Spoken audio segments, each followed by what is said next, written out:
ئیمامی ئەبوو دەردا کە سەحابەی ڕەزای خوای لێ بێ فەرمووی ئایا هەواڵتان پێ بدەم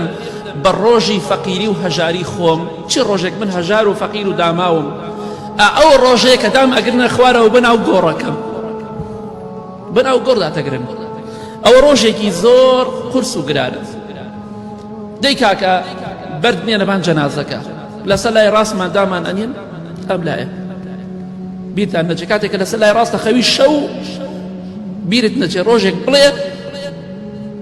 لەسەر ئەم لایە من دەخەن ناو گۆڕەوە. پێغەمبەری خوا صلی الله عليه وسلم کاتێککە لەسەر لای ڕاستە خەوت شەو دەستی خستە ژێر ئەمەی دەیفەرموو اللهم قینی عذابك يوم تبعث عبادك، خوایان عذابی خۆت بمپارێزە ئەو ڕۆژەی کە بەندەکانی خۆت زیندوو دەکەیتەوە، بمپارێزە لە عذابی خۆت، ئاوا بیرێک کەرەوە لە خۆت. بەڵێ بەرد و چەمەن تۆ بێ هەر شتێک بێ لەمان گۆڕ لاشەکەمان و گۆڕەکەمان دای ئەنێن، ئەمجا دەی کاکە خۆڵکەن بەسەریدا، هەر کەسە لە لایەکەوە بە پەشۆکاوی بە مەشغوڵی گشتی بەپەلا خۆڵەکەن بەسەرمانە،